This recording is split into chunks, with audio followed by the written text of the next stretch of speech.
But our next guest says the Fed is done for now, and that while the path to a soft landing has widened, expect some turbulence along the way. Joining us now is KPMG chief economist Diane Swonk.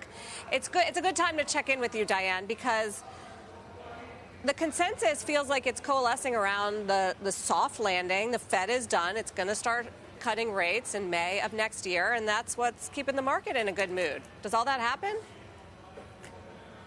It is what the market is in a good mood about. I actually have it at June, but, that splitting hairs, I think, Bob Tassani just sort of illustrated or certainly summarized my holidays, but I found that the dissonance out there, the cognitive dissonance that we see between the economic aggregates along with the market aggregates, between that and what people are feeling about the economy is very real. And I think that's important to understand. And it's sort of an IQ test, because if you look around and you say, is the world as good as it was, say, when consumer sentiment hit its peak in January of 2000? No, it's not. It's a lot harder today than it was. And the one thing I found around our holiday table, thing that we try not to talk too much about, is politics, because it makes for a hard holiday Thanksgiving. Everyone agreed that their discontent with Congress is at an all-time high. And so there really is a real dissonance, a cognitive dissonance. Even though we see a soft landing is not a no landing scenario. And we are starting to see some cracks in the foundation, but I do think, the consumer has proven itself remarkably resilient, and the rest of the world is looking for the U.S. consumer to remain an atlas. We expect spending to slow but not collapse as we go into 2024 by the U.S. consumer. That is a very important scenario, because if the U.S. consumer does not fully collapse and hit that contraction, a full-blown recession, it does mean that the U.S. economy will achieve a soft landing. But a soft landing does not mean, like I said, no landing, and that is still a rise in the unemployment rate. And so a soft landing in the aggregates is still hard for some. But that also assumes, Diane, that inflation just, keeps gliding down to the Fed's target, where it feels comfortable enough to keep stopping and then cutting interest rates. Is that sure to happen? We're going to get a PCE number on Thursday, and the Fed speak, which will look so cool. Far they're pushing back. They're saying, look, we may have work to do.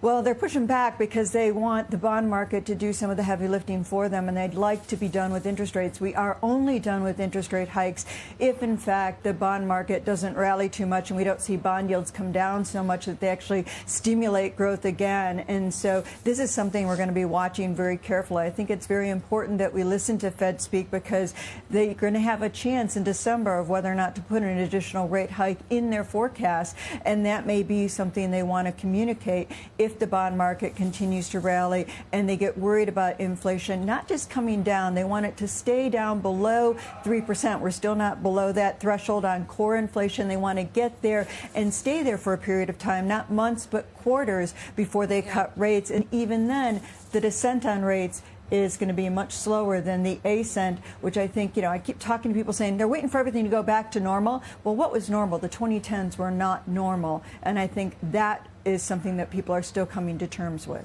It does feel like December, the meeting in December, I think the 13th, gives them a sort of cheap way to reset guidance, because they get to put out the dot plot, the SEP, the forecast for next year, and they could just, keep it high for all of next year, push out the idea of rate cuts, as you say, add even in a rate hike. Do you think that's a risk for the market, or is the market just going to continue to dismiss that?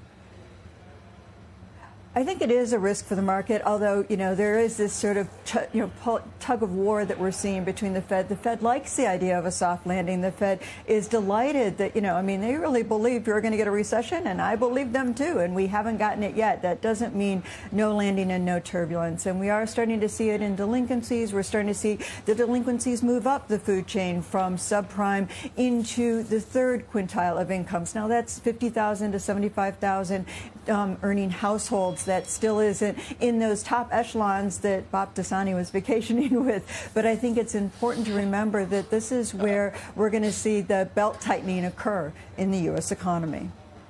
Thank you, Diane. Really good to have you today to help preview what's ahead.